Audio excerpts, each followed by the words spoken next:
facilitating putting this call together. And I hope everyone enjoys themselves. So hand over to you, Scott, and welcome everybody. That's some introduction, Paul. Thank you very much. And you've just killed my intro because you've just covered everything I was about to say. So thank you. So from Washington on the west coast of America, not the east coast, we have Mr. Booth, Matthew Booth, to give him his born name. Yep, all the way from Room 101. We're absolutely delighted that Matt's joined us. And for those that don't know, we've just launched Room 101 into the UK, and we're his first international market outside of America. So tonight we're going to get behind, well, we're probably going to find out from Matt what he wants to tell us, to be honest with you. And then also from the west coast, but the west coast of Scotland, we have Stephen up in Glasgow. And it's fascinating to hear the story of the Glasgow distillery, which you'll all hear tonight, because it's a new distillery. And what's coincidental for me tonight is we're representing Glasgow Distillery and Room 101 in the cigar and whiskey segments in the UK. So tonight I've got two partners, which is great. It doesn't mean I know anything about them, but we'll soon find out. So as Paul said, if you can keep yourself please on mute. If you've got questions to ask, please put them into the chat room. We'll pick them up and we'll cover them as the evening progresses. Watch out in the chat room for the opportunity to win a bottle of 1770, a couple of glasses, and a hip flask. So in the chat room, it will be put there how you can enter and how you can win that.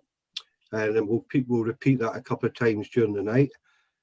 Scott, there, I've already posted that into the chat room. It's the first comment that people can refer to. So as Scott mentioned, we'll be giving a bottle of Glasgow 1770 away, but we'll also give another 5 bottles of our C.Gars Malt 20 CLs as for the others. So post your social media pics of your setup for this evening.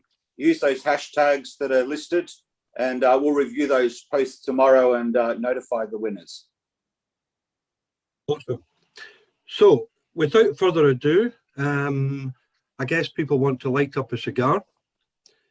First of all, and I see most of you have lit one up, so you've got the choice of 3 cigars tonight. I've only got 2 left because I had to Connecticut this afternoon, but the original Maduro and Connecticut. If you're smoking all 3 cigars in the next 1.5 hours, I suggest you start with the Connecticut. If you're smoking 1 cigar, you pick from the 3. And if you're smoking 2, start with the Connecticut and move on to either original or Maduro, or start with the whatever you choose. Okay. But the key thing is light up a cigar, sit back, relax. Stephen, if I can come to you first to, you can tell us which of this wonderful selection that you've sent out to us, which one we should start with. That'd be great. Okay, guys, well, I'm delighted to be here, and I'm delighted to be here with Room 101 Cigars. I'm a huge fan of the brand and the cigars themselves, and it's an absolute delight to be partnering with C.Gars. We're going to start with Glasgow 1770 Original. What I'll do is I'll get you pouring it, drinking it. I'll then give you a little potted history about Glasgow Distillery, not too much, but just why and where we are, and then we can talk through the whiskey. I'll talk a little bit about the taste notes that we get, but like exactly the same with cigars, what you get will be different. It's what I love about whiskey and cigars and anything like this. It's an emotive subject. You'll get things that are personal to you, and that's fine. Like my old English teacher used to tell me, there's no right or wrong answer until she marked me down, but there we go. So the original. This is the original that we've got. Just pour it into the glass, and I'll leave you guys to nose it, to taste it, etc. I'll just take you back in time a little bit to just before the turn of the last century.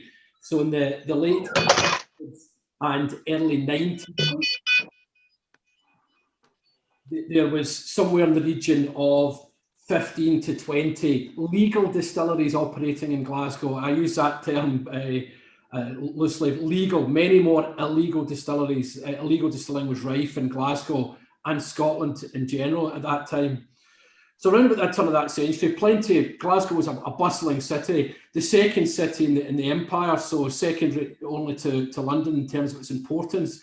Great trade routes through the River Clyde out to the States, and many casks of the whisky went on that journey, as well as a whole lot of other products as well. So the original Glasgow distillery, which we've just borrowed the name, we've taken the name, that they're not affiliated with us, but they were founded in 1770, and they operated right through under different names, but they operated right through until 1902, where unfortunately they went under. I mean, there was a number of reasons. To be honest with you, they probably wouldn't have survived prohibition in the States anyway, which was a little bit later on, but mainly due to depression in the UK, that distillery went under, and it was a monster of a distillery. Those of you that know Glasgow, it was just in the Port Dundas area of the city, just literally a stone's throw from the city centre. Fast forward to 2014, there was no new distilleries opened up in Glasgow. So at that point, nothing else opened up between then and us opening up in 2014, which is when we had birth. Auchentoshan, which many of you will know, a stunning distillery, it was already there, 1823. But at that point, when we opened up, there was only the two of us. Since then, there's been a third one open up on the banks of the River Clyde, and there's many more in planning. So that's how we come to be where we are. The first whisky we've got, original, this is matured initially in bourbon casks, so ex-first fill bourbon. We get all our casks from Kentucky, from a place called Kelvin Cooperage, a massive cooperage out in Kentucky. We bring them over here. We have our own in-house cooper. He checks the casks, and that's where our whisky starts its life. So on the nose, what we get, what you get might be slightly different. We certainly get lots of dark fruits and tropical undertones. What you will get, and I can guarantee you'll get, is lots of biscuit, oak, and vanilla, maybe a little bit of grass. And that comes from how we finish the whisky. So we finish in virgin wood. That's still to this day quite unusual. So a virgin cask is one that's never been used. Still buy them from Kentucky, still American white oak, but it's never had anything in it. The reason many people don't do it is, A, it's very expensive. It's about twice the cost of a used barrel. And B, you'll have all have heard of the angel share, that 2% that goes into the air through evaporation. Well, there's also something that's less well known called the devil's cut. And that's actually what gets soaked into the wood. And that's somewhere in the region of 5 to 8% in the first year. So it's a horrific amount of whiskey that goes into it. So many people don't do it. For us, it was worth it. We wanted to get our whiskey to market quickly. And therefore, the virgin wood speeds up the process. All that goodness comes into the wood from there. So that's the first one. Again, on the nose. On the palate, you probably get things like butterscotch, creme brulee. And that wouldn't be unusual. I get dried figs, dates, a little bit of pear. Again, lots of honey and shortbread notes, which again you would get from the virgin. The finish on this is extremely long, and you'll get that. This will stay with you for quite a while. It's 46%. I personally don't think it drinks anything like that. This is a high alcohol content whiskey. No colouring, non-chill filtered. 46% for us was a sweet spot.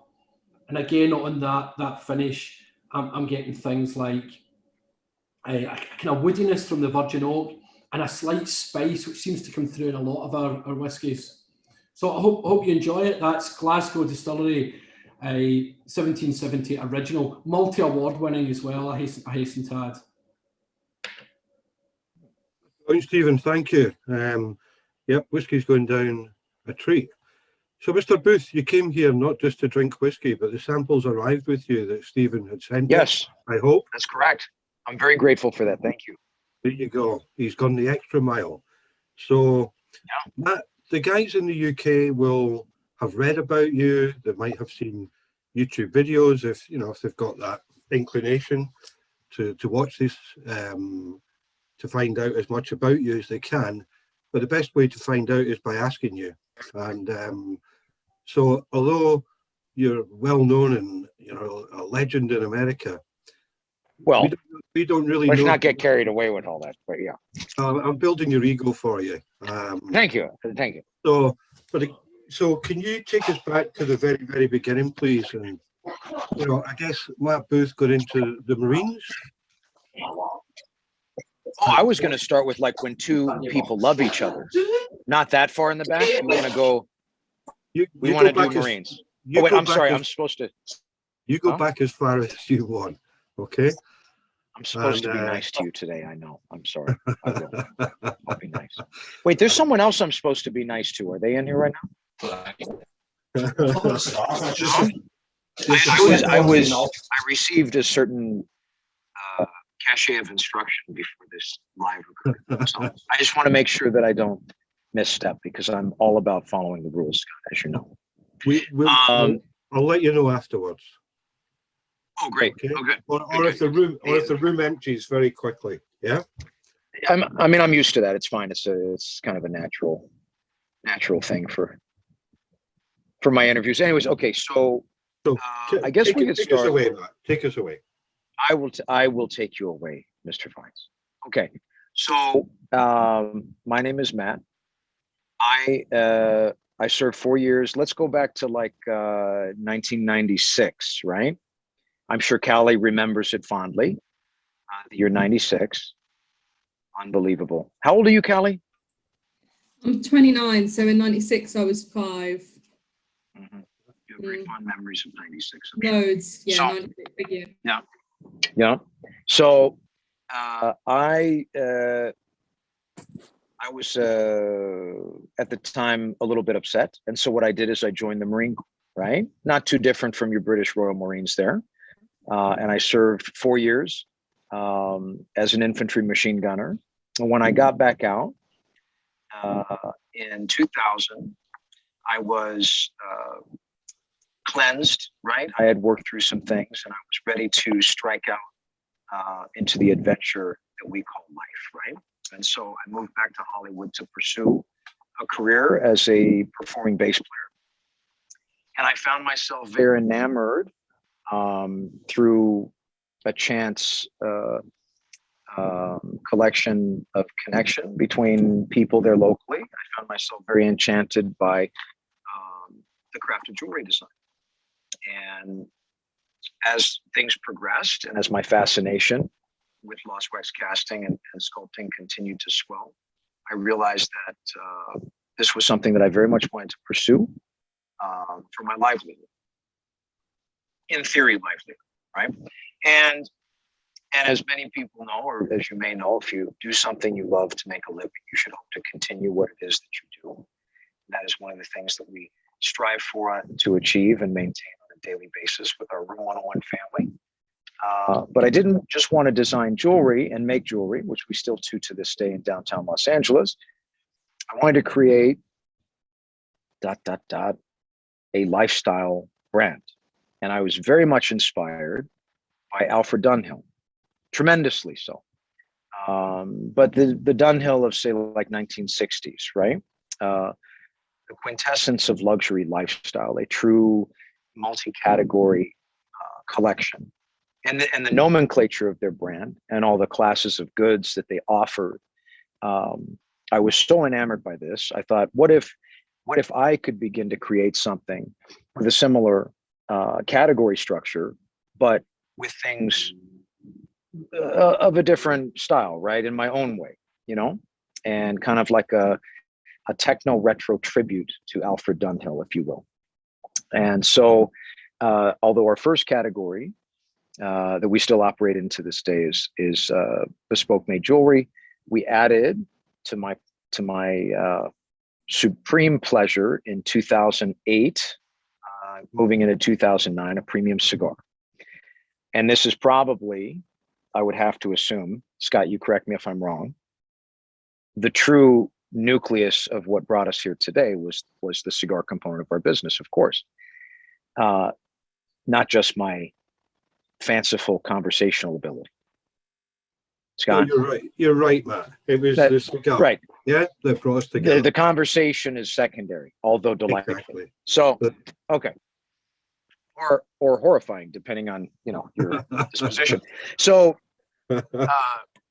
so unbeknownst to me at the time, although I was pursuing something I was very much enamored with and had been a fan of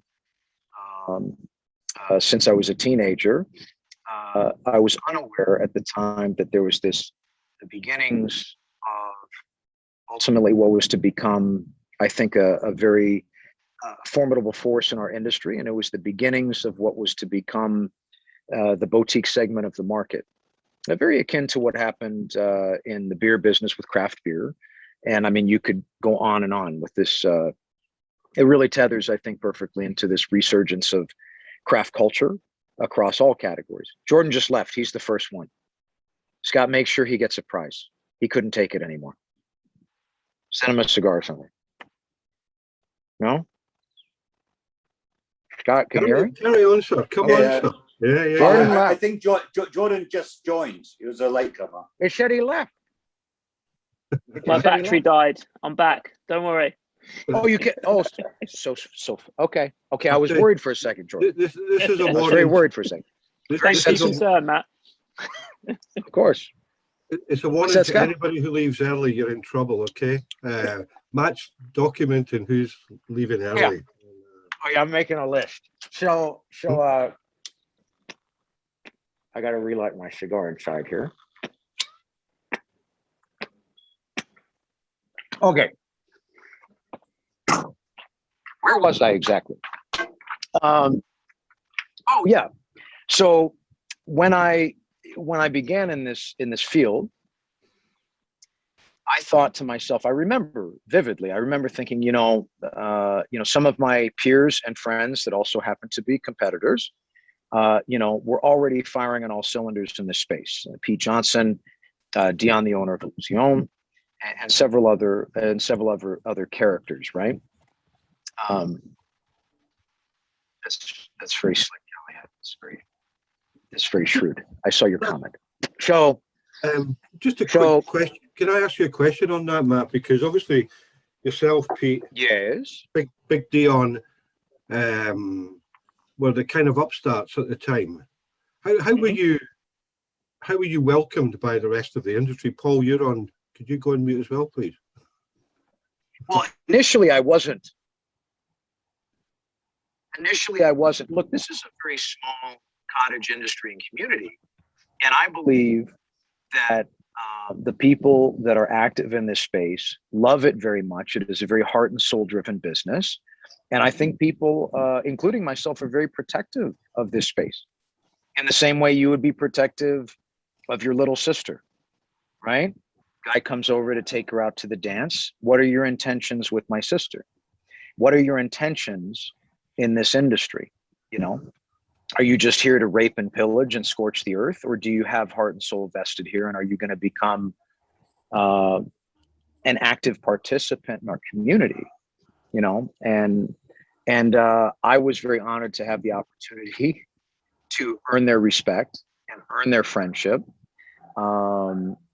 Because my story, I guess, is that every space I operate in, I've never really had so much entree, right? No, not really ushered in by a family member or pre-existing active member of that world. I've kind of, kicked the front door in when I've come in, but I've always done it respectfully, but I've always also done it unapologetically because it is my business, right? But it's done with as much care and respect as humanly possible. And of course, I operate in multiple categories that are all craft-based. So although outwardly I may appear as the bizarro of the cigar business, and my products, the way they're stylized, is in a non-traditional nature, it is always done and everything I do is rooted in respect for the craft and the culture across all of our categories, But from the outside looking in, you have to do a little investigative reporting to figure out if that's really the case or not. What is this person's content of character? What are their intentions? So to answer your question in a very long-winded fashion, I wasn't feeling the most welcomed Scott, in the beginning, but that very quickly changed. That very quickly changed, and now these guys are, honestly, I mean, some of the better friends I've made in my life.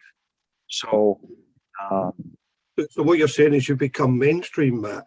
oh yeah, I'm completely mainstream now, Scott, completely, as you can tell. It's my middle name. Yep. Mainstream. So you launched you moved into the cigar market. I mean, first of all, what made you pick cigars in your portfolio? I mean, I know the Alfred Dunhill thing, but obviously the lifestyle of luxury goods that they have. But moving into the cigar industry and how you went about getting those distributed.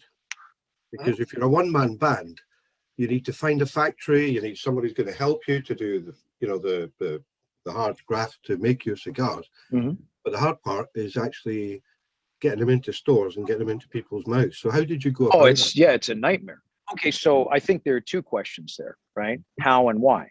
So why is because ultimately at its core, Room 101 is a collection of things that I like. I mean, in all fairness. And I was very enamored with cigar smoking earlier in my life, not because of cigars themselves, but because of the social aspect and the connectivity between smokers that they provide. I was introduced to cigar smoking by my Uncle Lee, who happened to be the coolest guy in my family. And he was the only cigar smoker in my family. My grandfather, his dad, smoked a pipe, right? My uncle chose cigars as his vessel of choice in terms of his ingestion of the fine tobaccos. And I was able to share moments with him that were exclusive to he and I, because the other members of the family didn't participate. And so, I definitely understand very well why the peace pipe is filled with tobacco. There's a moment that's shared between people smoking that I think is very unique and almost cosmic in nature. So that's the why. Boom.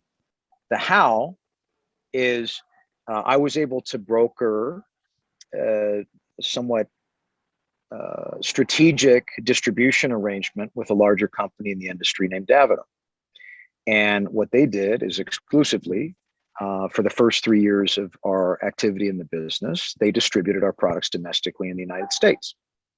At the end of that term, I elected to renew for a longer period of time, and we were off to the races in terms of this was right around the time that the rubber hit the road for our brand. So I had the added strategic advantage of being able to fold our products into the portfolio that was being represented by their sales force domestically.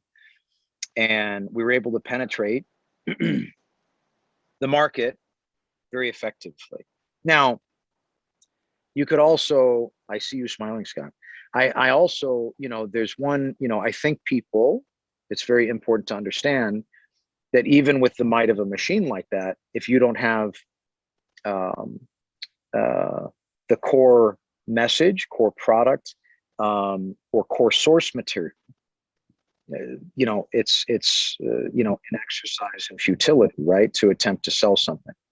I think that it's the equivalent of turning the volume knob up on bad music. It just makes it louder and more horrible, right? So it was the combination of my branding, my messaging, and their machine that really helped us to catch fire initially in the United States. So that's the how. But you then pulled out for a wee while, didn't you? I'm sorry, what's that? Am I correct in thinking that you actually pulled out of the industry for a couple of years? I lied about that. At that? Oh, you lied about that? Okay. I did lie about that. I fibbed a bit. I fibbed a touch. But I mean, I was proactively divorcing a distribution partner that I had worked with for 8 years. And at the time, albeit hindsight, I probably should not have afforded them the courtesy. I thought that I wanted to be kind and caring surrounding the dissolution of that relationship. And I felt that that was the softer touch outwardly in terms of the announcements that were going to be made about it, because I knew that they were going to go to, the media surrounding that, right? Industry media. So I felt that that was the kindest way to handle that, that separation. Because I'm a nice guy, Scott. I know you are, man. And how did you relaunch yourself? Very nice. Eh? Very nice. How did I relaunch I relaunched myself frequently. Yeah, I know that you do that, but at that time, you had to come back as a... Oh, you mean, yeah, right. I got you. Excuse me. Yeah.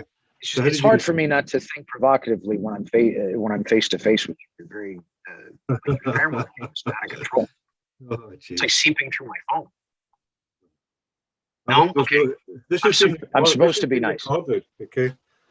Well, I'm supposed to be nice. I'll be nice now. There'll be an explicit. Well, you've been very good so far. You haven't done any naughty language yet, so there's time. There's time. Sometimes I have a potty mouth. So what I did, and actually in the beginning stages, I highly considered solely participating in collaborative projects with friends of mine in the business. I thought it was a very interesting proposition, that we could potentially leverage our brand equity to re-enter the market, but also via these strategically placed co-branded projects where we could have, because for me, the greatest fun in all of this across anything that I do is creating the products. This is where I have the most fun, from blending composition to packaging, design and structure and series structure to, the design of a new 3D design for our jewelry, and so on and so forth. Really, the peddling of all this stuff is really far more to support the vice of creativity, right? Of creation, right? So I thought this would be a great way to kind of eat my cake and have it too, so to speak. And then one thing led to another, and I ended up relaunching Room 101 core products, and here we are today.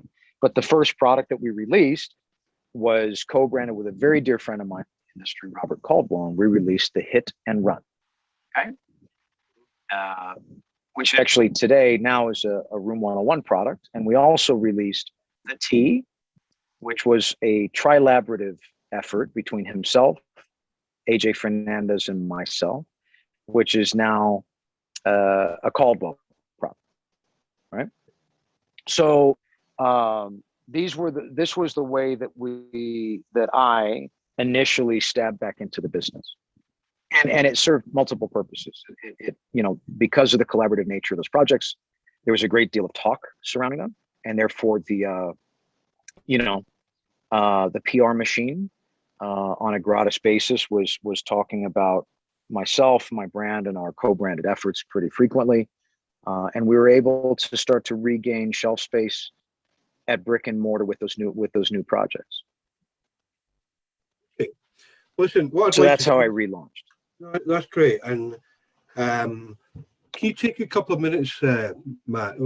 Have you had enough? Are you going home? Well, you are home. Is it getting cold? Oh, no. It's just that my phone's going to shut off in the sun. It's it's too hot over here. So like the phone turns off. I got to go inside. If only we had that problem. That's like 110 degrees today over here. It's crazy. You had that problem. Yeah.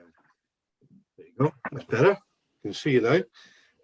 So before I go over to Stephen up in Glasgow, can you talk us through the 3 cigars that we're smoking, Matt, tonight, please? And then absolutely. When we come back, I want to talk about Farce and your designs and how you do your design and stuff like that. But for the benefit of the guys in the room, can you talk us through the 3 different blends, the original, the Connecticut, and the Maduro, please? It would be my pleasure. Okay, so let's talk about Farce Habano first, because this was our first release in this series. All 3 blends we manufacture very proudly with the artisans at William Ventura in Tamboril in the Dominican Republic. Farce Habano is actually a very interesting proposition blend-wise because it's schizophrenic in nature in terms of the amount of filler components. The overall blend mixture is very interesting, and I personally feel that its personality, which I relate a good deal of what I do in terms of cigar blending to human character trait and personality, because I feel it's the best way to describe the products. I think that its personality is truly unlike anything else that's out there. Many times, as an example, someone would say, hey, I like to smoke the Padron 64 anniversary in natural wrapper and Principe size format, because obviously that's the finest cigar that's ever been made in the universe. And then someone would say, okay, I have 3 products that are very similar to that. You can try these. You could say the same thing for Farce Habano, except they would have to add the caveat that, like, I think because you smoke that cigar, you would enjoy this, but it's nothing like it at the same time. So truly unique in personality. Several of the filler components are actually wrapper grade tobaccos. So the Ecuador Habano and Pennsylvania broadleaf, both potentially could be used as a wrapper. In a lot of my cigars that we make with William Ventura, we use an Ecuadorian Sumatra binder called the Basuki. And the interesting thing about the Basuki is there's little to no participation in terms of interference with the blend mixture, right? So as we're developing a product, if we really like what we're working with and we don't want interference, that's my go-to in terms of construction, because it's a fantastic construction agent, but it also doesn't tweak what you've already got going on. It's very passive in nature. So, and then you add an Ecuador Habano wrapper to the cigar to round it out. I would definitely say that it's a medium plus body, yet full flavor cigar with a respectable amount of palate participation, respectable retro if you're so inclined, and clean on the finish, which I'm a champion for things that are clean on the finish. So then we move forward to the Connecticut, which has a beautiful Ecuador Connecticut wrap, same binder, and has a mixture. This cigar actually contains a little bit of Dominican tobacco, some Palo de Oro, including some Nicaraguan C98, right? And some other proprietary victuals that round out its personality and make it something sultry and erotic, yet has enough substance of character and meat on the bone to not be off-putting or less than interesting to someone that normally smokes a heavier cigar. It definitely is, in my opinion, a great balance between sophistication and personality. Farce Maduro is probably one of the most unique, if not the most unique blend that we actually offer. Very simple in composition. The filler actually has 3 components, which is both Connecticut and PA broadleaf, as well as a small amount, again, of the Nicaraguan C98, the same binder, Basuki, and San Andres Maduro from Mexico, wrapper. And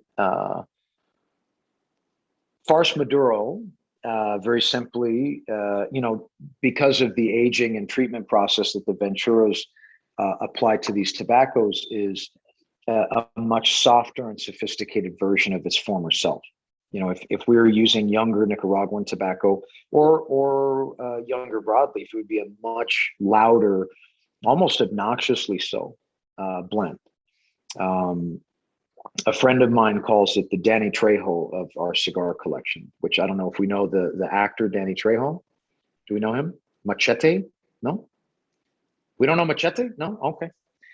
Well, my man's been through a couple things in his life. You can tell just by looking at him, but he is now a Hollywood guy and like embracing life, loving life. And, but the embers of his former self are still there, smoldering, right?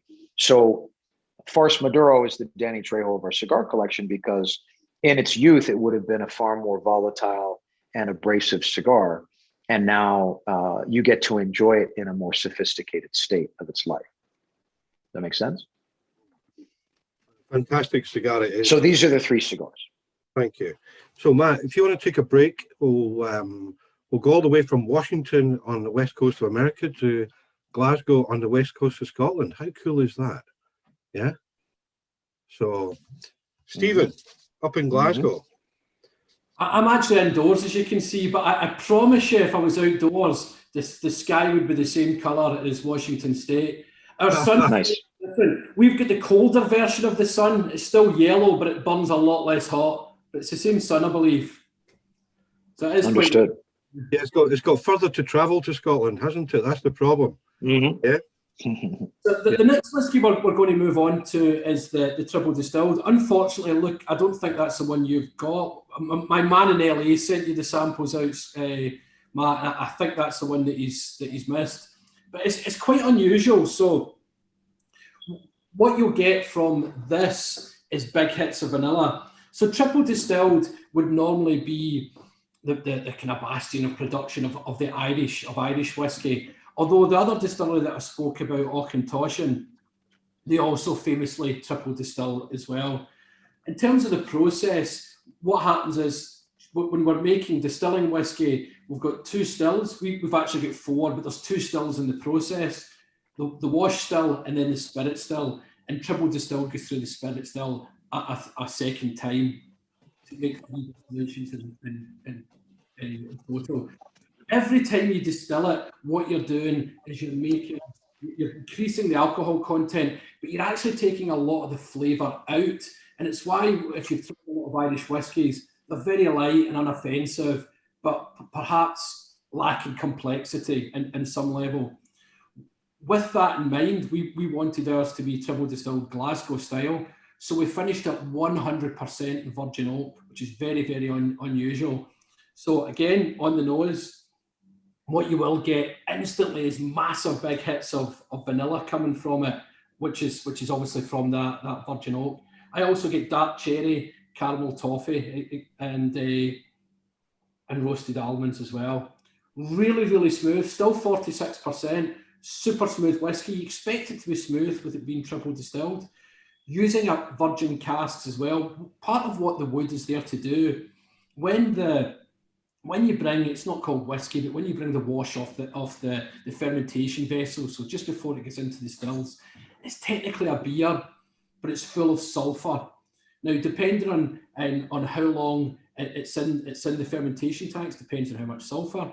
When it hits your stills, 2 reasons we use copper in the industry. 1, it conducts heat very well, and 2, it removes a lot of the sulphur. The smaller your stills, the more sulphur is removed. Therefore, the purer the new make whiskey is before it goes into casks.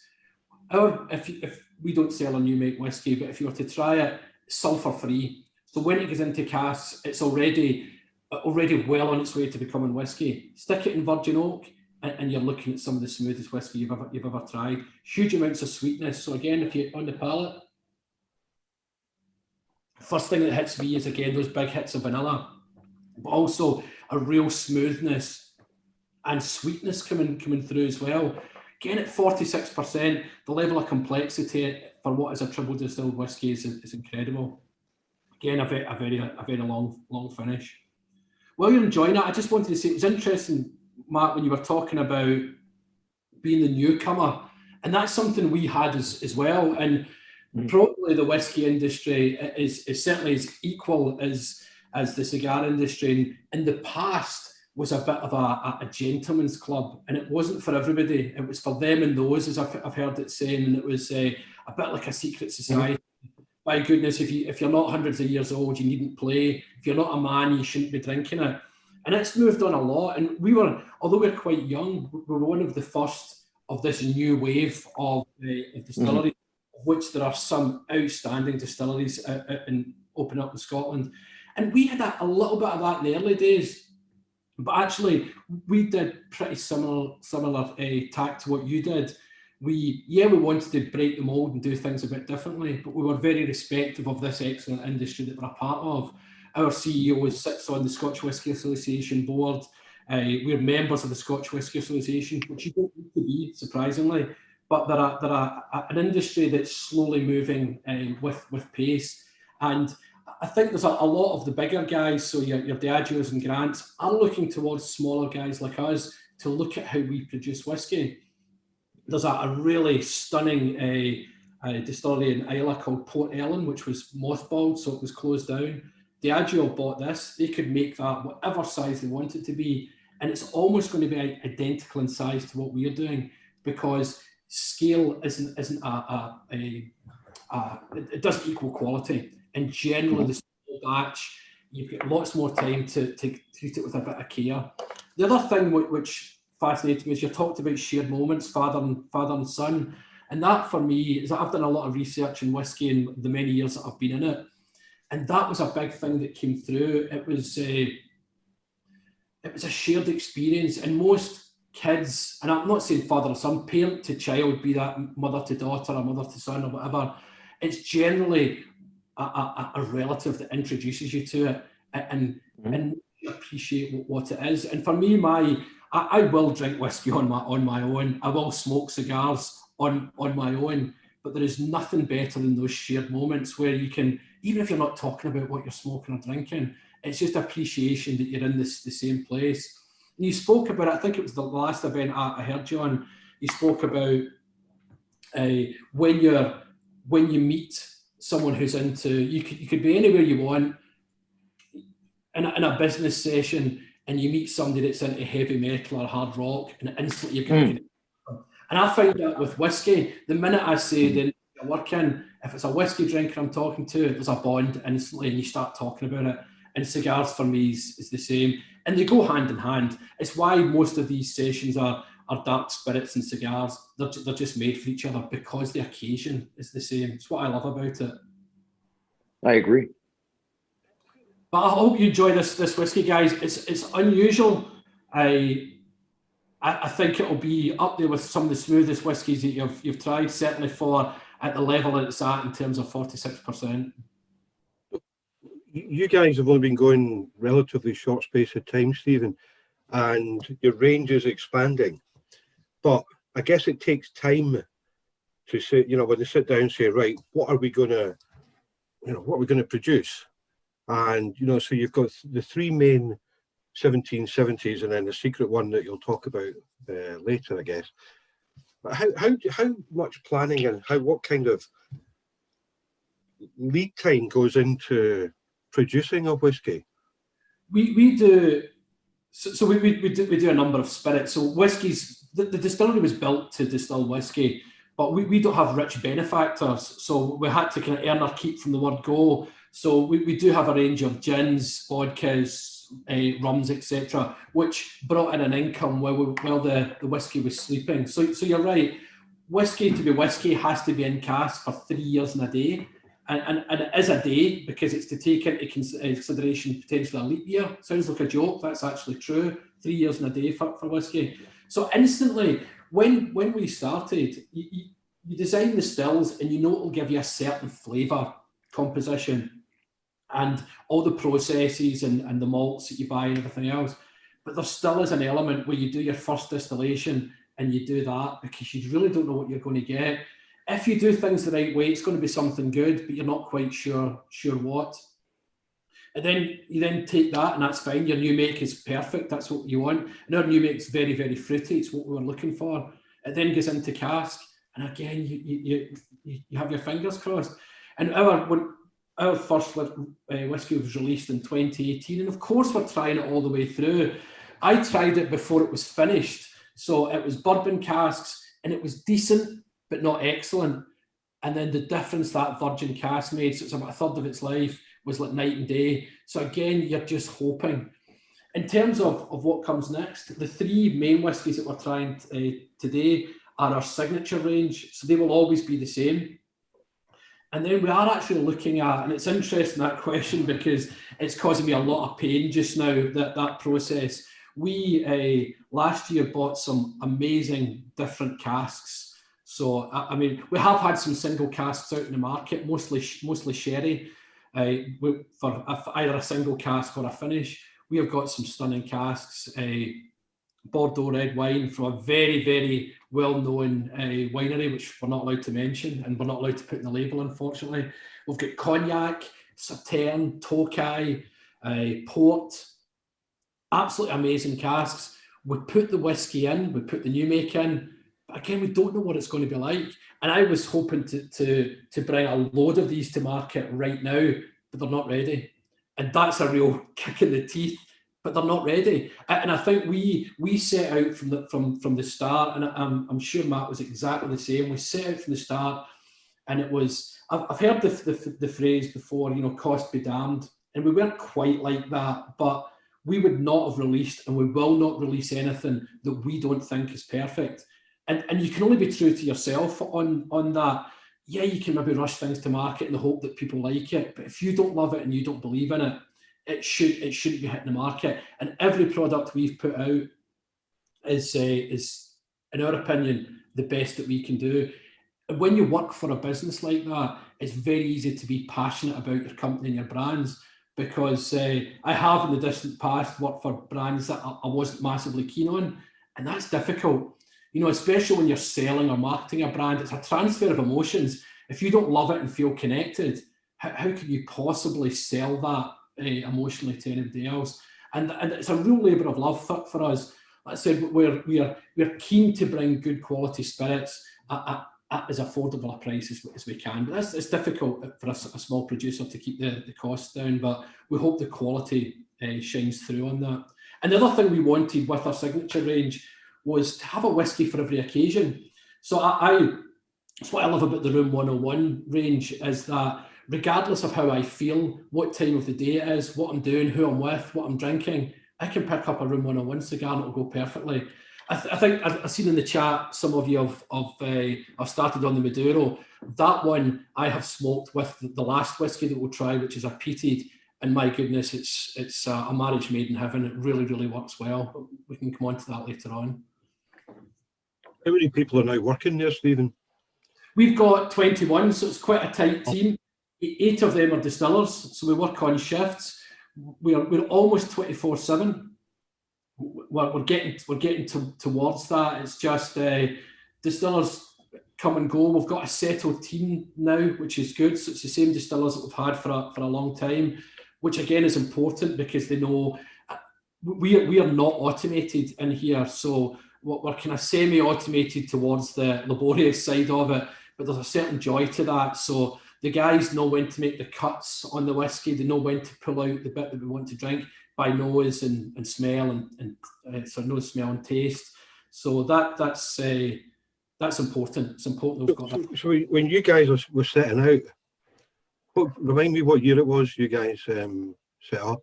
Well, I think the business was founded in 2012, but we didn't actually start as a business until 2014.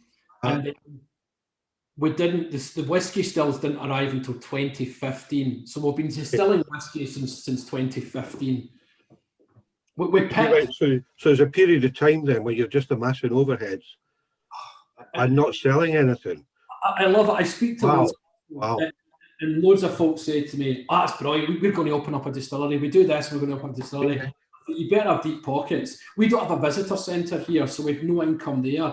We're in an industrial area in the outskirts of Glasgow. We're not going to get much passing trade. I said on one of these events that it was the second or third biggest in Europe, and I get everybody piling in, telling me all the trading estate nerds telling me. So well, I think we're smaller than Slough, Park Royal, and there's another one.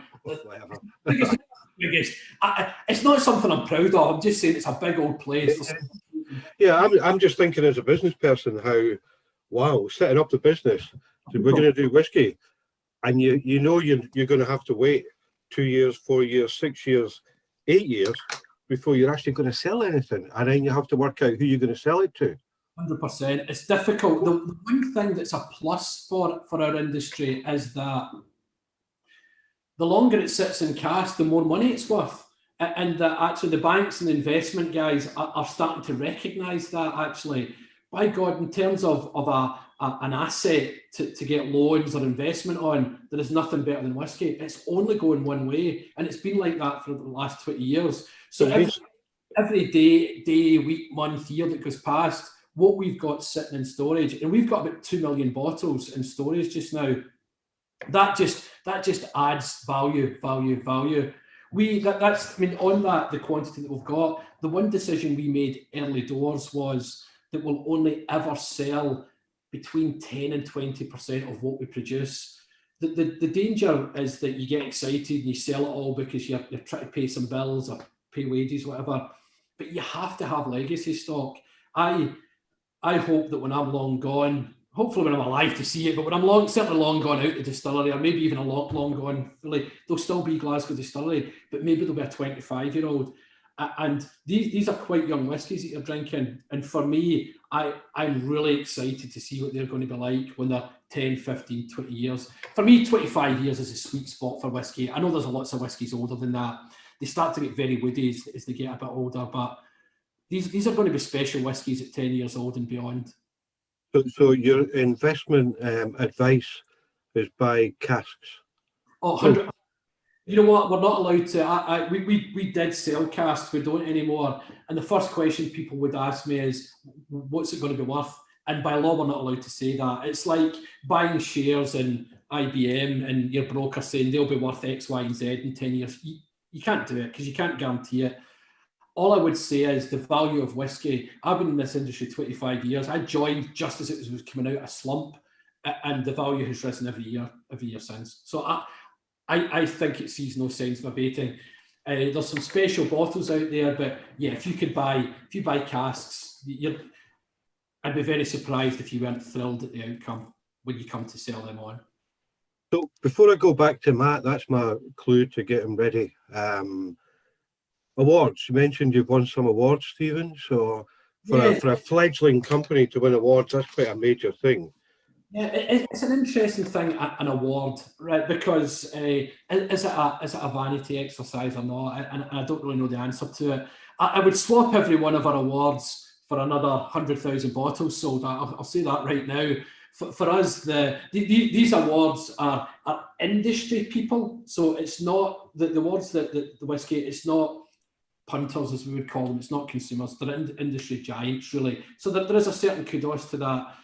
For us, the proof of the pudding and the real badge of honour is when people buy our whiskey and buy it again. So that's the key. That said, when you're the new guys on the block, you're trying to flex your muscles a little bit. So we did go in for the awards, and we picked up. So the 4 that we picked up, I always forget them. I was just trying to see my notes if I've written them down and scunnered that I don't think I have. Anyway, it's like San Francisco, the Spirits Masters, the IWSC, and there's another one that I keep forgetting. To give people an idea of what they mean, because they mean nothing to the general public. It's like these 4 are like the Oscars of the whiskey industry, or to coin a sporting term, it's like winning the Grand Slam. They are the 4 that you want. Our original picked that up, all 4 in the first year. The triple distilled that you're trying just now won double gold in China. The peated multi-award winning as well.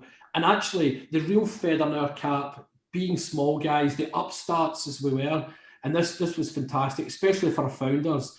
November 2020, Glasgow Distillery was awarded the accolade of Scotch Whisky Distillery of the Year. Now, if I tell you the shortlist was Glenallachie and Ardbeg, I promise you there was nobody more surprised than us than we won it, but we were thrilled because they are some stunning distilleries. How many distilleries in Scotland? There's a question.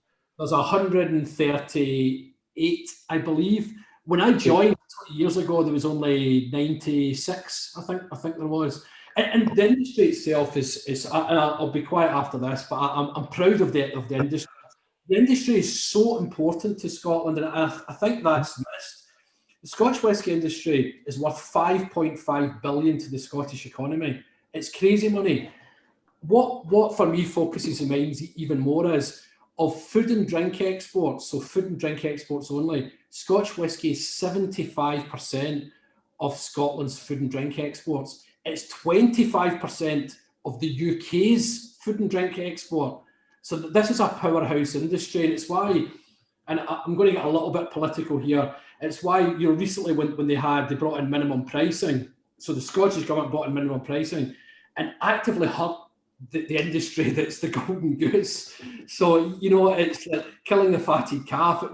For me, it was a crazy decision, and what I thought was crazy about it, I'm all for responsible drinking, but it's one of these, it's a bit like, and I know you could talk for the rest of the week on legislation on tobacco, and I think this is where whiskey is a really good match for a fine cigar in terms of how unfair it is.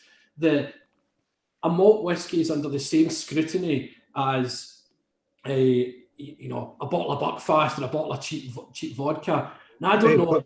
Buckfast is made 5 miles away from where I am. In Glasgow.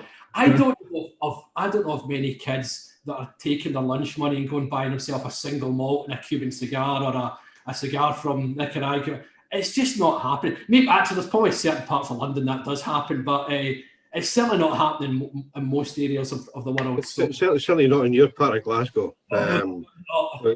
Believe me.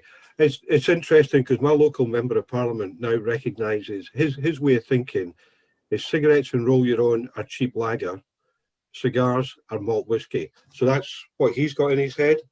So, and that's how we're using the whiskey industry as a kind of, way of trying to describe it. So what you've just said, if I've heard you right, you're exporting £1 million per head of population in Scotland. Yeah, it's absolutely crazy. There's Wow. there's 36 bottles of whiskey are exported every second.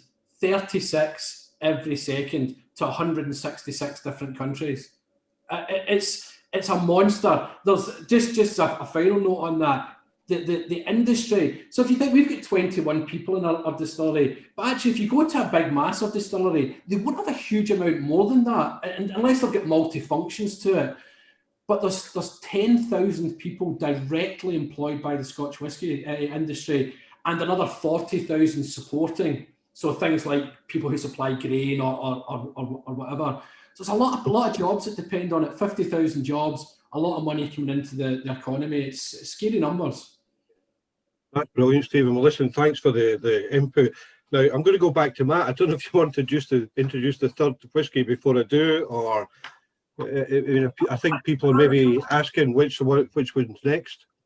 Yeah, well, I would certainly go. Our third and final is our peated, and I don't know if you want me to do a little bit about this or bring Matt in first, but there is some.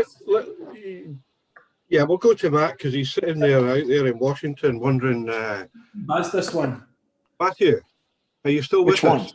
I'm here. Mr. Booth. I'm at the ready. Right. Well, hopefully you're finding that a wee bit fascinating. I'm sure you know everything you need to know about Scotch whisky, but it was intriguing. I'd love to hear it. a little bit different. And you've got your whiskies there in front of you, I'm very ready. all the way from Glasgow. How cool is Yeah. that? Very Yeah. cool. Very Yeah. cool. I take Collector's items. you haven't opened them yet. Oh, I've been opening. I've been sniffing them. So it's Very, whiskey very then. different signature between the two. Very different personality, Yeah. just even on the nose. I was just checking they actually were whiskey. Yes. Right. Yes, sir.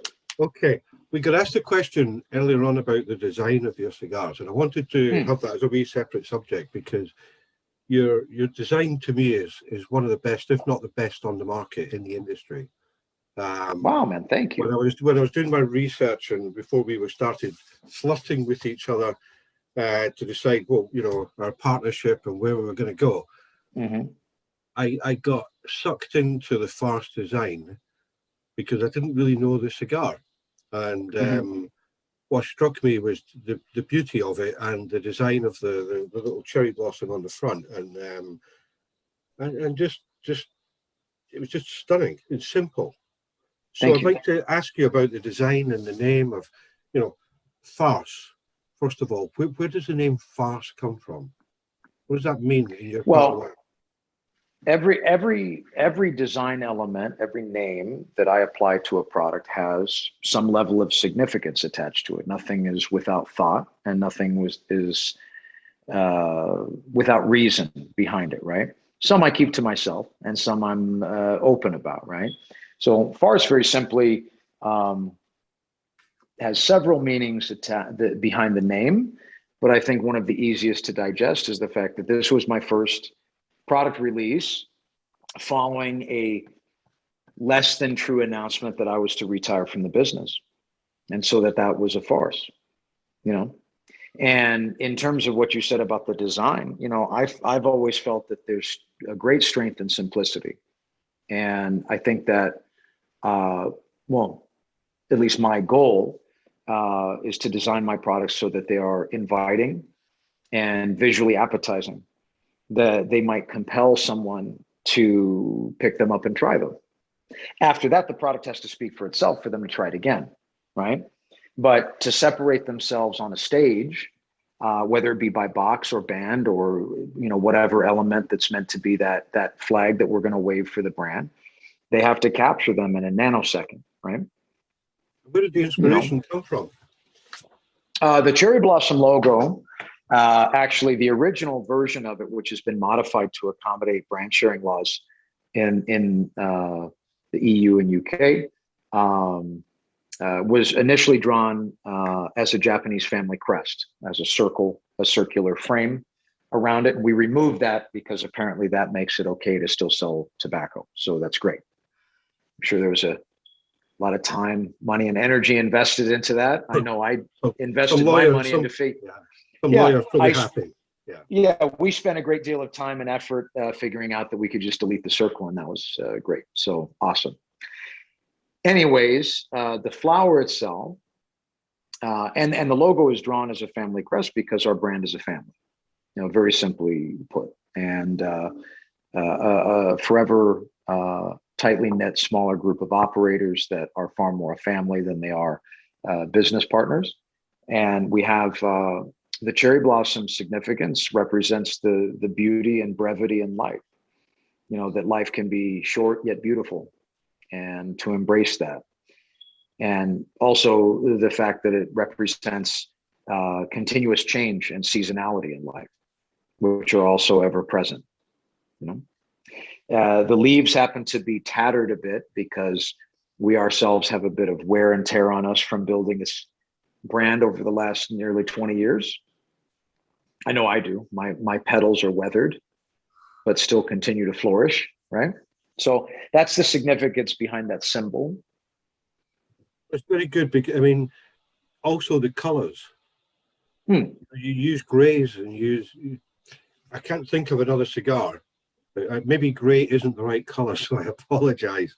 It's gray.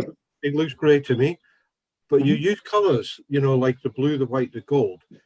There's not other bands like it, and to me, it's the last thing the consumer will see when they go to a humidor to pick up a cigar, and then it has to stand out on the shelf. Well, I mean, I think this is beautiful, and I think absolutely. that. And they marry well. Not only are the components in the cigar marrying together, but it marries with these colors. This band wouldn't look as good on this cigar. This is appropriate for this tone. No, absolutely. And I'm not a designer by any stretch of the imagination. Someone's put in there pastel gray. Yeah, we'll live with that. Pastel gray. I'm not a designer by any stretch of the imagination, and I find it fascinating how there's, I don't know, 10 billion different cigars out there, and they're all got different bands. But some get lost, and you think, oh my God, were they blind when they designed that? Or intricate, too much detail. And I think what I loved about yours was actually the simplicity and the use of the colors, and that's it. Very simple, So tell me, Matt, what's coming next on your brands? I have multiple projects in various stages of development, Scott. Yeah. Yeah. Is that all you're going to tell me? Well, have you seen the little pictures that Cigar Aficionado is posting about the 12th anniversary? Yeah, I do. Is that made in Nicaragua? It is. We're going to have to get you some then. We're going to have to work out how, but yeah. How do you like that for color? You work it out. You get them and I'll buy them, okay? Okay. Yeah, there you go. Deal. Okay, there you go. You heard it here. It's recorded. Yeah, you work it out. Get them to the Dominican Republic and then we'll sort it out, okay? Okay, got it. I was gonna say, we struggle like hell to get, anyway. It's crazy. It's crazy what we go through to do what we do, Well, I should have been a fireman. I just can't believe, for the benefit of those who are listening, you wonder what the hell we're talking about. As I say, we're Matt's first international customer. So getting them from the Dominican Republic to the UK, we thought, yeah, that's going to be really easy. Yeah. Until Miami Airport, Miami Customs got involved and decided to take drills, hammers, Stanley knives to check that they weren't drugs. And it was a mess, wasn't it? So, but anyway, we got there. Yes. But the good news is we only launched in May, and we're already on our second shipment, which is fantastic. So your cigars have been very, very well received. And I'm very excited. At this rate, we'll have to think about expanding the range quicker than Cautious Scott normally plans, yeah? It's quite fine. I'm here to accommodate. So, come on, Matt, is there anything you want to try to do to change the industry? If you Well, could I mean, do I think something, what would you do? well, I mean, first and foremost, I think our brand's continued activity in the business changes it, along with several of my peers that walk a less than traditional path in this industry. I see new channels opening up that provide us delightfully new ways to engage with our consumer base that didn't exist when I started, you know, and for me to be even more responsible to the pull through of our products at retail globally, you know, all with this little rectangular device that goes into my pants. Or You're going to need an international sales manager before you know it. Oh, I thought that was you. You're not doing. You're not doing that. I'm international rescue. But, so tell me, what's been the most difficult part of your brand journey so far? Other than dealing with me, what has been your most difficult part? You're delightful. You know what's been the most difficult, Scott, and I'll be very honest with you, is reachieving footprint in distribution. You know, and re-winning space that was once mine. And did that close quickly, Matt? Not quickly, but we didn't catch up with it fast enough. Yeah, well, you couldn't. You had a gap, so yeah, you wouldn't be able to. Yeah, so sometimes I wonder if I would have better success if I was launching a new brand than a brand that had history in the United States. I have pockets of devout support.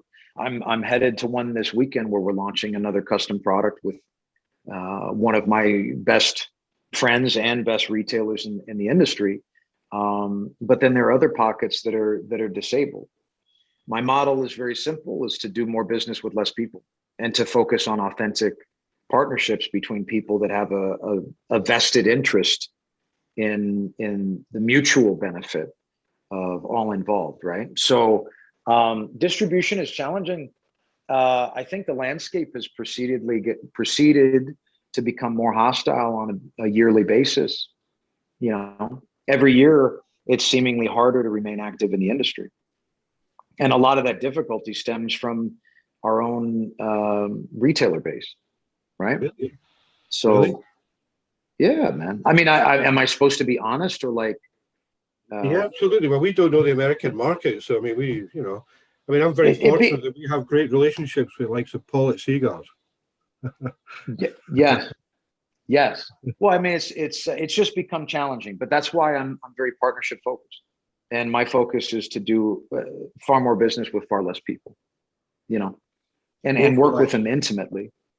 More for less. Yeah. What's it? I'm sorry. I said more for less. More for less. Absolutely. Yeah. Okay. More for less. Easier to manage. I can remain personally involved, granularly, and help them to manage the business truly as a partner. How do you cope with all that, Matt? I mean, you've got your jewelry, you've got your gin, you've got your cigars. I believe you've got condoms, if I've read everything properly. Is that correct, or is that a wind-up? Those are going to be arriving in the mail today, actually. Thanks for mentioning that. I'll be throwing them about at our industry trade show. Okay. Yeah. Uh-huh. I like to make it memorable, you know. I take it they're still in the packet. They are. They are. But we'll see what happens. You never know. Okay. But how do you cope? Right. How do you cope with all these different multi-challenge? I mean, this will help today for sure. Yeah, no, but how do you keep on top of it all, Matt? Well, I have, all of my businesses, although outwardly represented as a house of brands, right, behind the scenes are all segmented as individual companies and individual businesses. And they have to be, because two of my three main categories that we operate in are very much regulated. And sometimes those regulations can interfere with the other category if they're not separated correctly, right? So within each component of our business, I have one chief manager that I liaise with on a daily basis at my factory in Los Angeles, at our warehouse in Naples, Florida, and in New York at our offices for our gin brand. So they help me effectively manage those arms of our business under my direction. I'm going to come back to you, man. I'm going to go back to Stephen because I'm conscious that time's moving on. So, Stephen, if I can bring you back in again, you sent out in this wonderful pack. Sorry, Matt, you didn't get the super duper British pack that we got. You know? Oh my! So that's I feel like he sent me the really most fancy. important. Oh, wait, how many? Wait, how many did you get? What is that? Well, I've lost count. I'm on my. No, there's 5. I know. Oh my. This is the way to do it, Matt. This is the way to. These do are it. the most important, though, right, I have Steve? to say, this is one of the best presentation boxes I've seen. They are the 2 most important. I promise you that. So, My man. so we've talked about the 1770, but we've got the Malt Riot, and there's another one at the end, which is the Mystery Dram. Yeah, so I'll talk you through that kit. It's a tasting kit that we do. It's just so that Matt knows, the US is a very difficult place to send alcohol to. It really is. Yeah, you think? Yeah. Yeah. So we're actually The UK is a really hard place to send cigars to now. we're hoping to launch actually in the US Q1 next year. Once that happens, it'll be much easier. So what you're drinking just now is our partner in the US in Los Angeles kindly sent what he had. He doesn't have much, so that's why you've got those. So in the kit, the next one we're going to taste, and the third in the signature range, is our peated. I'll quickly talk you through that, and then just tell you about the other 2, just for you to try at your leisure. The peated is very, very unusual, and for you, Matt, I laughed at that.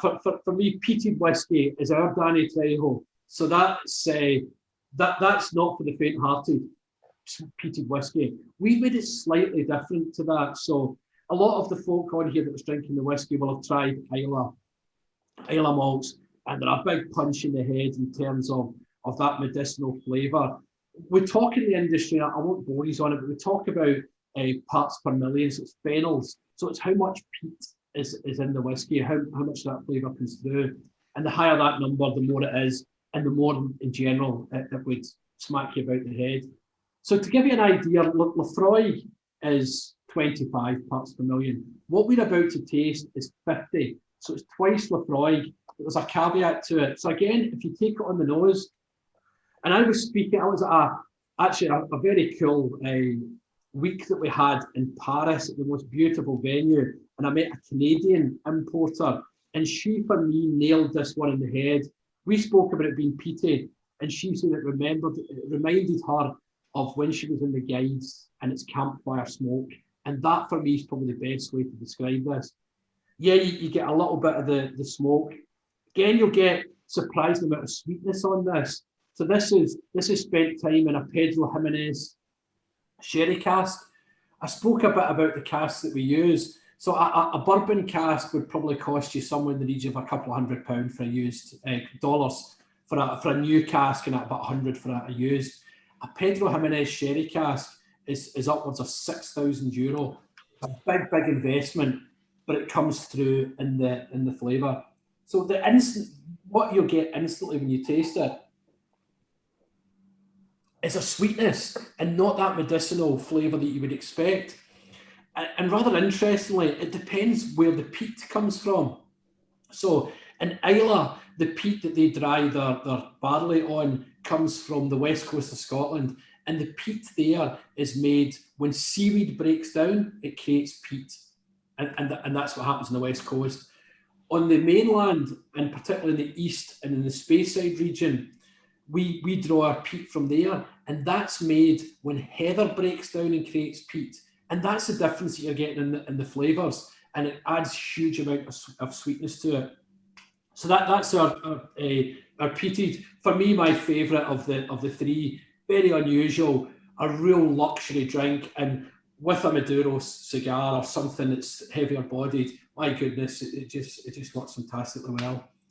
Just as a passing note, just in case we run out of time, the two other drinks that you've got there, so the mystery dram is actually a version of peated, so it's another peated one, very similar to what you've got. Again, it's got Pedro Jimenez casks, so it's just a slight version of this one. It's actually our first release. We changed it slightly for the second.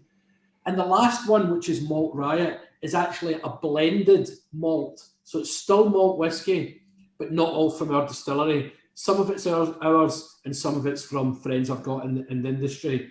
What I would recommend for that final one is that you mix that with ginger beer, lots of ice and lime, and drink it as a long drink in the same way you would something like Monkey Shoulder. It's also a great base for a cocktail. Yeah, you can drink it neat, but for me it's better mixed as part of a long drink. And that's our signature range. I obviously can't smoke because I'm inside, and it's surprisingly flammable alcohol, so I'm not allowed to smoke in here, which is PC gone mad. I have smoked Matt's cigars last week, and I'll be smoking one when I get home. I just find them absolutely stunning. The Connecticut's my favourite. I've been smoking that daytime. So you're now encouraging me to smoke during the day, whereas normally I was only in the evening. So yeah, it's hard hitting on the pocket, but worth every penny you spend on these products. I think, like I said earlier on, there are moments in time and moments of spoiling yourself, I guess. And recently, during the Euros, I think you guys got a wee bit of extra exposure, Stephen, if I remember correctly. Is that right? What was that for? Sorry. Was that the football? Did you get some? Was there some radio station or something came in? Yeah. I mean, this will mean nothing to you, Matt, other than it's the biggest. So it's a sports radio channel. Fox Sport. Yeah. They were up in Glasgow, doing some bits and pieces, for the Euros for the Scotland England game, and actually we had them in the distillery, which was fantastic. So again, certainly mean nothing to Matt, and maybe actually not even to many, but the footballer Chris Umalumu was up, so he's a monster of a man. I mean, I saw the picture. He must be about 8 foot tall. I'm going to have to get myself some Cuban heels. I'm not short, but I was next to him. He's about 6'5". They've got one of their commentators who was 6'2", and their producer. And I always imagine radio producers to be wee guys. He was 6'1". I look like a person on it. We've actually got a step here. I wish I'd stood on it, but they made me stand on the floor to make me look small. It was, but that was fantastic. And by God, Chris could put away the whiskies. So four whiskies we tried. 11:30 they came in the morning, and it was 4 distiller measures I poured them, and he knocked them back like there was no tomorrow. So wow, that was great for us. It was all over their social media, and it was fantastic to host them. But when you think how many businesses there are in Glasgow and they came to you, that's pretty cool, I think. Exactly. That's amazing.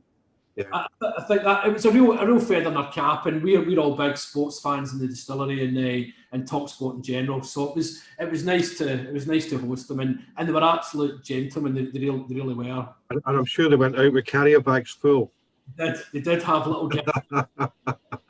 Brilliant. Well, Stephen, I'm going to go back to Matt now to kind of wrap up the evening. Matt, we get strict instructions to, yeah. So, okay. What are you going to tell me, Matt? What's going to happen? What's the future? You've got a trade show next week in America. A trade show next week. You're not going to have any European distributors. I was speaking to a couple of the guys yesterday who've had their flights cancelled by the Americans, and wow, they're only no good, man. They're letting in basically U.S. residents only. So. Mm-hmm. So we'll go down to MacArthur Park in LA and get you some paperwork. That's all good. You go into a van, like 20 minutes later, you're a citizen. It's amazing. No? Well, I'll find out. My son's marrying an American in September. Get the month right. Okay. Get the month right. so yeah, we'll find out. Look, I'm interested to see the landscape of this show because the largest companies in the industry have, whether they are going to be honest about it or not, have in effect mutinized from the PCA collectively in an organized fashion, right? But for me, I've made a career from making, lemonade out of lemons. And I believe without their attendance, You know, although I believe attendance in general will be reduced, I also understand they monopolize a great deal of the retailer's time. You know, their booth spaces are vast, and you know, a proper appointment there could take 2 to 3 hours for a larger scale retailer. So I believe that I have that much more opportunity to connect with my existing and potential retail partners there as a smaller business. And so I'm going to take full advantage of that. You know, Are you doing a special cigar for the event? Well, all Room 101 cigars, Scott, as we know, are special, sir. Okay. Are you doing something exclusive just for the show? Or Well, you're not going to say? We are launching the 12th anniversary there. You know, that's where people are going to be able to access first. Of course, you are an exception to that. You get whatever you want, my beautiful little cherub. But you know, for people here domestically, this will be their advantage to access this product first. And the people that attend will be shipped that product before anyone else in the country. And if they exhaust the allocation, then it will go to no one else. So that's kind of my investment into, you know, supporting by, you know, product release, the evolution. And, you know, I'm very interested to see our first 2 days are completely packed schedule wise. There's not an opening on the books. And then of course it kind of wanes after that, but there is still a decent amount of already scheduled positions for the second or the third and fourth day. So it's a good point Alan's making in the chat box. I've got an order placed with you. You're not going to sell all our cigars to the Americans, are you, Matt? No, you guys have your stock reserved at a factory level, so you get whatever you want. You kind of have, as they say around here, you have dibs. They say dibs in the UK. Whatever. Yeah, whatever. You got the plug. Yeah. Cool. That's really cool. Well, listen, just a quick we're gonna wrap in a wee minute, Matt. I'm going to introduce you. Ricardo would like to ask a question. Now, Ricardo used to be the deputy ambassador to Nicaragua until a month ago. Now he's my colleague. Yeah, he was in politics. So we can call him. You can call him whatever you want now. Okay. Perfect. So, hi. Good evening. How you doing? That's my boy. Yeah, you're in my headset, so he can't hear you. Ah, right. How you doing? They said hello. How are you? Hello. Hey, That's good. It went through there and into my headset. Yes. That was amazing. Do that again. Do that again. He said, do it again. Hello. Wow. That is the most amazing ventriloquist act I've ever seen. There are many secrets in the Booth family. One is that my head actually has a hollow channel in it. Yes. Amazing. So, Ricardo, by my timing, you've got a minute to ask your question, my friend. Where are you?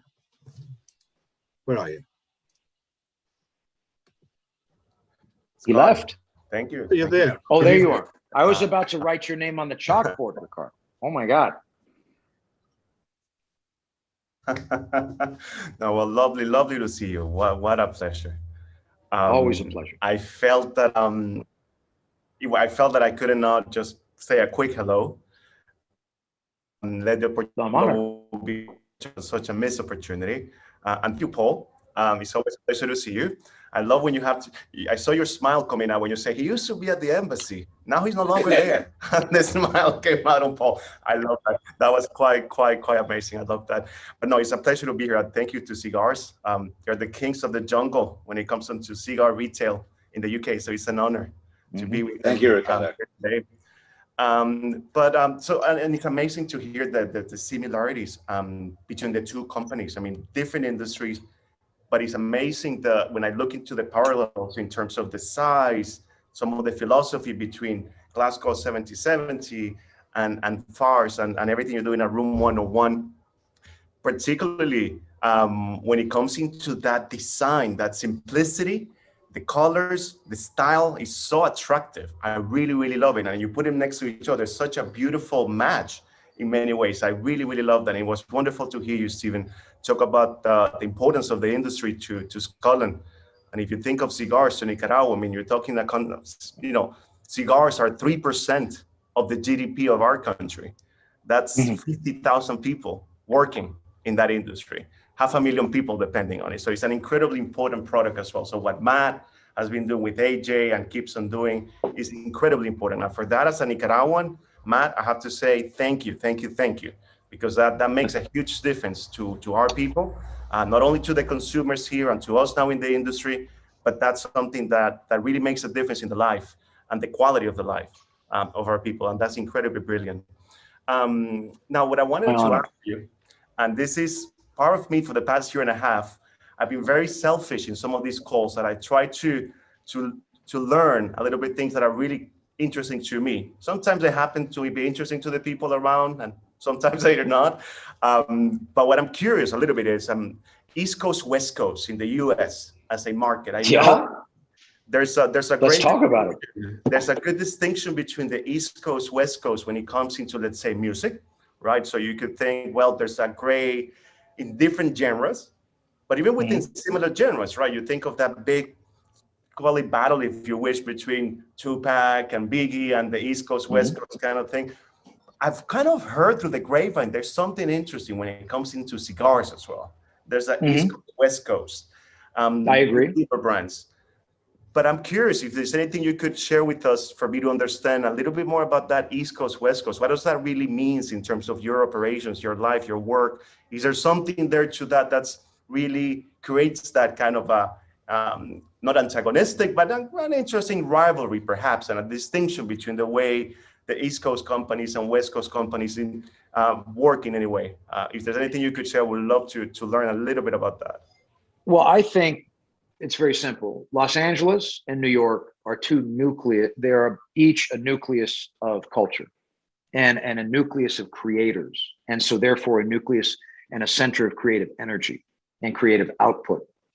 And all the people that either are indigenous to those areas, right, born and raised, or the people that somehow feel more of a connection and gravitate in one direction or another as they move there from all about the country, right, to become more involved. I mean, if they want to pursue music, art, manufacturing, I mean, anything under the sun, many people every day there's a kid getting off the bus in Los Angeles with a guitar strapped to his back.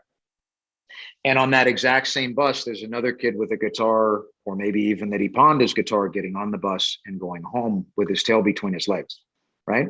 So it's definitely a proving ground. Also, and a stage to prepare yourself in regards to whatever you're pursuing, right? But I think that because they are different and powerful, there is that organic rivalry, right, between the two, and between, even, New York hardcore, New York punk rock, and LA hardcore, LA punk rock, very different. Same rivalry as Tupac and Biggie, right? Completely different genres of music, but that rivalry element is still very much well and alive and very similar, Same in all forms of the arts, and you could go down the list. How about in cigars? So my point is, when it comes to cigars, is there such a thing as a rivalry and I think it's the same. The art of cigar making, does that exist? I think it's the same. I think it's the same because people that are from, myself being an Angelino, the way that I design, the way my products look, the stance that they take on the shelf is very, very different. Except I believe that East Coast, West Coast in this business is far more like Miami, right? It's far more Florida. And those cats have a far more traditional approach to the way they stylize their products. Except Robert Caldwell, right?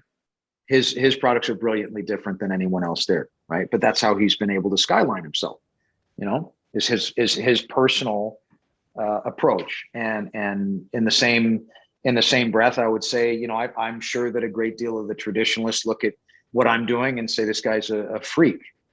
Like his products, they don't make any sense to me. And the reality is, to kind of echo what you said previously, say my products capture capture the eye of a potential enthusiast that maybe was not prior or previously a cigar smoker. And maybe my branding is something that advocates this category to a newcomer in the culture, right? And that ultimately, all the roads lead back to Nicaragua, and all the roads lead back to Honduras, and all the roads lead back to the Dominican Republic. You see, so I think that our individuality reigns supreme, because collectively, together as a community, right? We're throwing the net. Dolphin safe, of course. As you know, my cigars are dolphin safe. I don't know, Scott, if we've covered that yet. It's no, anyways, but you understand what I'm saying. Together, we capture the greatest.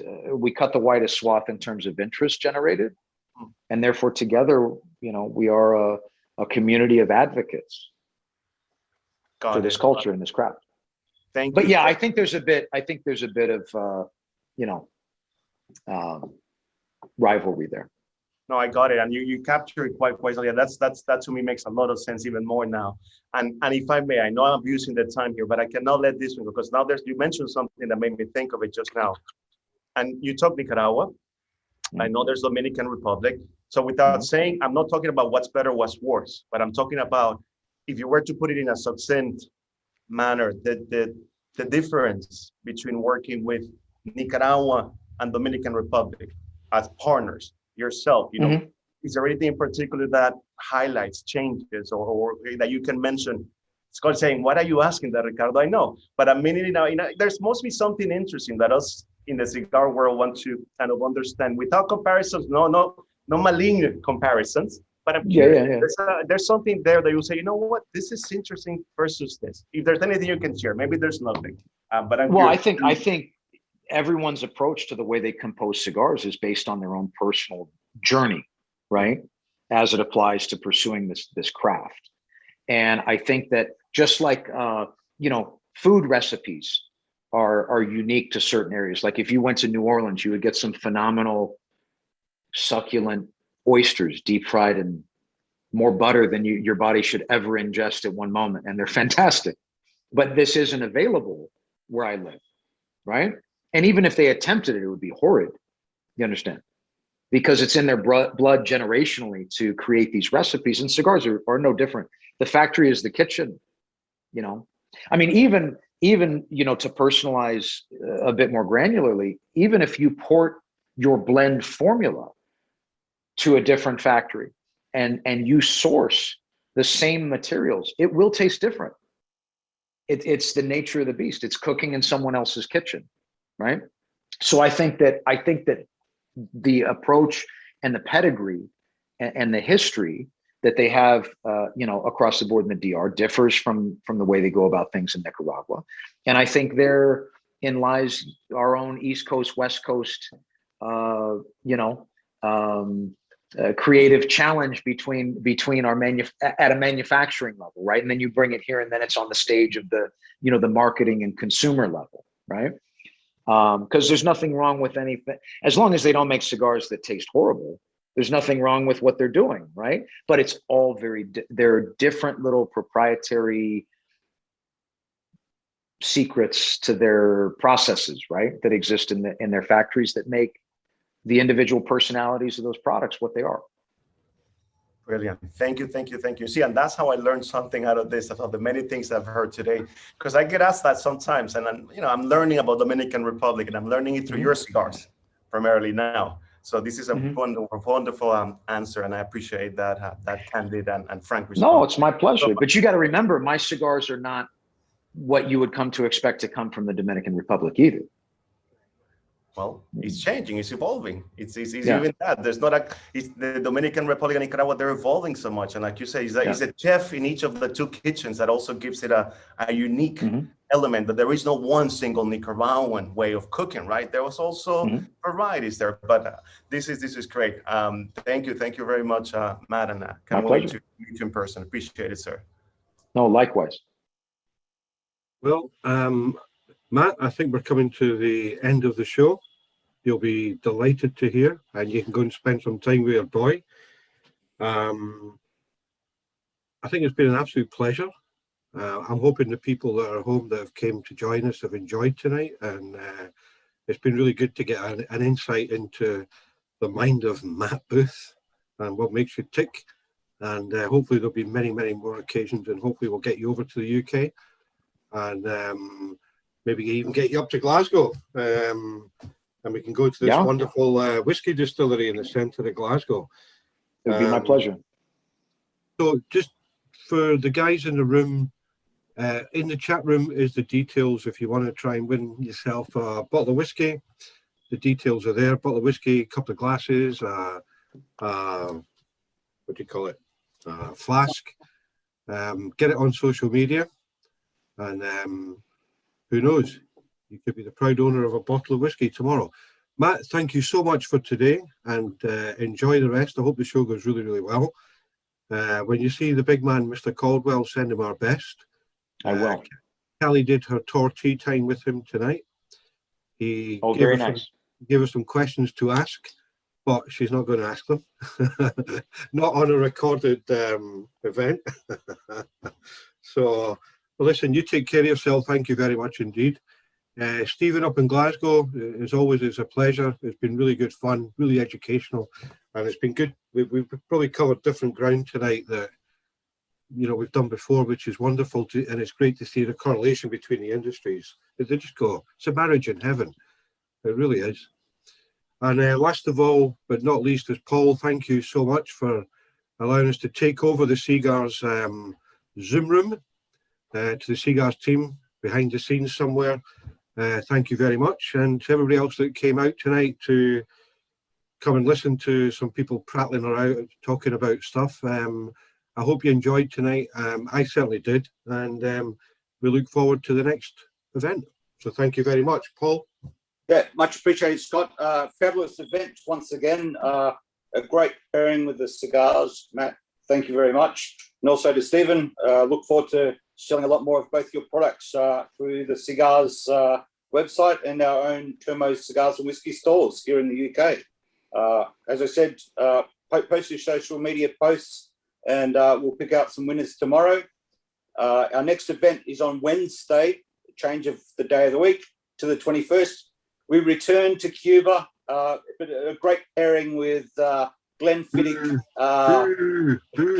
whiskies. So we have to keep them in the mix. So go to the website, look at all the virtual Herfs coming up. We're running them generally every fortnight, except the next one's been pushed out a week, but it's on the Wednesday. So thanks, Scott, once again. Appreciate your time. And to all the team at Tor, Ricardo, welcome to the world of cigars. Much appreciated. Thank you guys for giving me the time. And Paul and you and the C.Gars family, man, thank you very much for your support. It's not lost on me, and I appreciate you affording us that support. Much appreciated. Thanks, Matt. Take care, guys. Cheers, everybody. Safe journey home, everyone. All right. Cheers.